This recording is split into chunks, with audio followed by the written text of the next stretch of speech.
Bonsoir, ou bonjour d'ailleurs. J'espère que tu te portes bien. Je voudrais qu'on puisse un peu partager ensemble sur l'état des choses actuelles, parce que actuellement il se passe beaucoup de choses et par la grâce du Seigneur, on va essayer un peu d'échanger dessus, de parler par rapport à ça et d'être surtout encouragé par rapport à tout ce qui se passe. Père, merci pour ce moment, merci pour mon frère, pour ma soeur qui écoute ce message. Je prie que tu puisses nous éclairer, Seigneur Jésus. Je prie que tu puisses nous parler et que vraiment cette parole puisse aussi, Seigneur, nous éclairer, Seigneur, dans notre marche. Dans le nom de Yahushua Mashiach, notre Sauveur. Amen. Donc, je disais, je vais essayer d'être court, concis et qu'on puisse comprendre. Depuis un certain temps, c'est vrai que l'atmosphère dans le pays, la France, ça ne va pas du tout.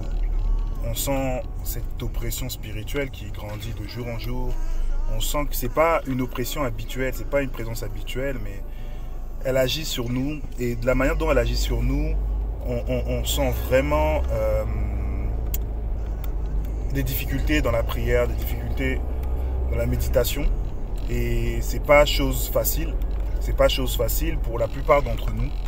Et je voudrais déjà, d'une part, essayer de nous rassurer en disant que c'est normal.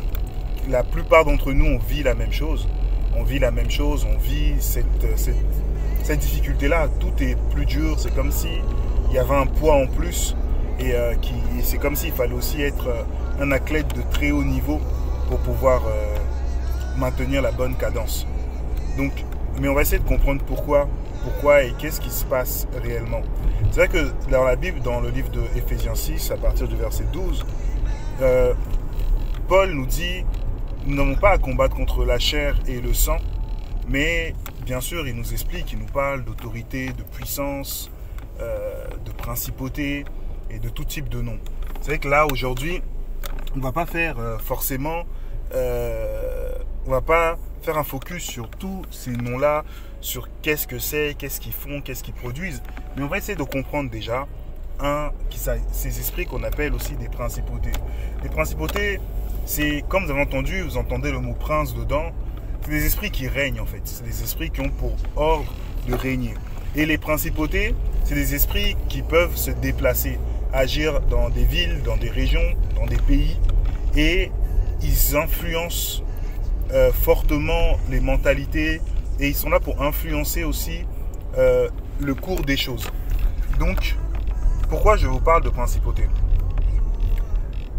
À plusieurs reprises, le Seigneur, par des personnes ou moi-même, j'ai fait des songes où je voyais énormément de serpents. Énormément de serpents, des serpents au niveau de la terre, qui étaient là partout. Il fallait courir, sauter, les éviter.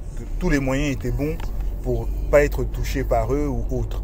Et je me suis rendu compte qu'au fil du temps, en fait, le fait qu'il y ait tous ces serpents-là, ce n'était pas anodin, mais c'était justement parce que ces principautés, en fait, la principauté qui agit aujourd'hui, en fait, c'est une principauté qui, justement, est un serpent. Pour faire un petit tour dans l'histoire et nous expliquer un peu mieux ça, si on veut comprendre ça, c'est que dans l'histoire de l'Europe, dans la mythologie grecque, il y a eu énormément d'histoires avec justement toutes ces principautés-là. Toutes ces principautés-là, je peux en citer. Même Hitler se servait en fait des serpents pour pouvoir combattre ce qu'on appelait l'hydre. D'accord? L'hydre, c'est une créature qui a plusieurs têtes. On voit aussi dans la mythologie grecque la gorgone. La gorgone, c'était en fait cette femme-là qui avait des sortes de mèches ou de locks. Quand un homme voyait son visage, il devenait une statue. Et il y avait aussi en France une créature. Cette créature-là, en fait, j'oublie un peu son nom, mais cette créature-là, elle était comme un peu un dragon. On l'assimilait à un dragon. Et son air, l'air qu'elle soufflait, en fait, ça ramenait des maladies, ça polluait énormément les personnes, donc ça ramenait des maladies. Et en fait, ces principautés-là ont déjà fait leur apparition. Mais quand ils ont fait leur apparition, c'était souvent des temps de guerre, des temps qui n'étaient pas faciles, quoi. C'était des temps vraiment de destruction. Depuis un certain temps, je ne sais pas si vous êtes au courant, mais en France, qu'est-ce qui s'est passé? C'est que le président a changé les couleurs du drapeau.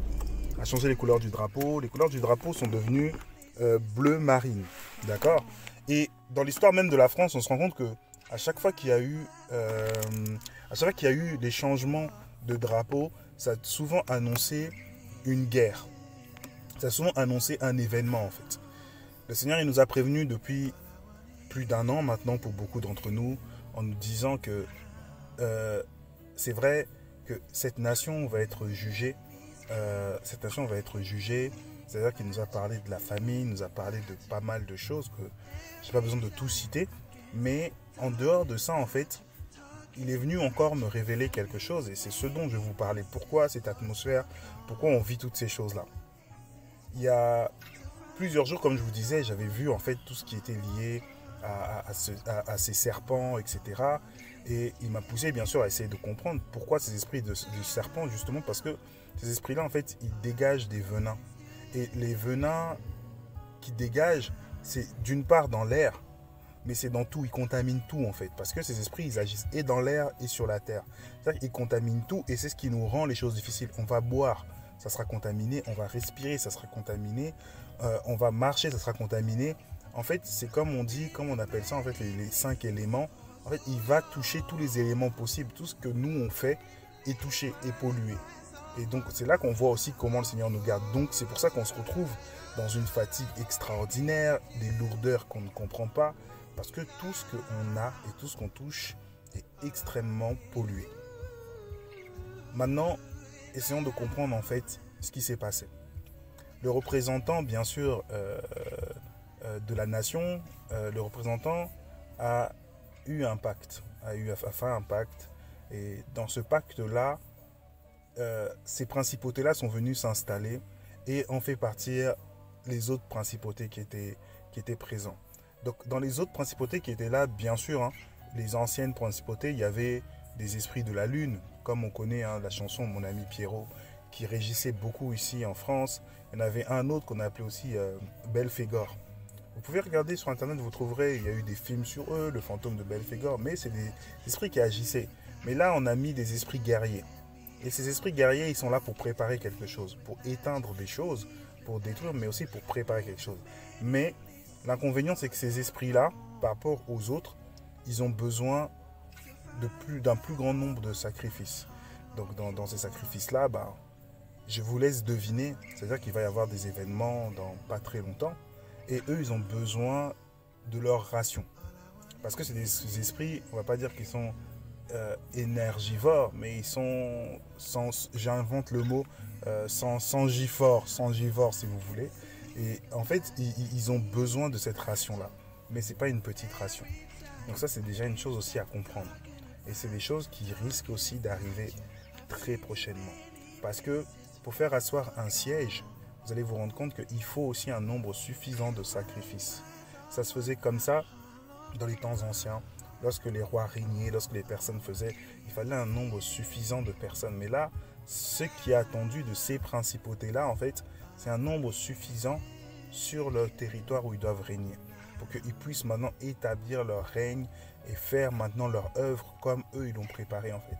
Donc agir dans cette destruction. Donc on peut l'assimiler en fait à des esprits de serpents ou des esprits de dragons. D'accord? Parce que ces mêmes créatures, en fait, on les appelait avant des dragons. Ah voilà, merci Seigneur.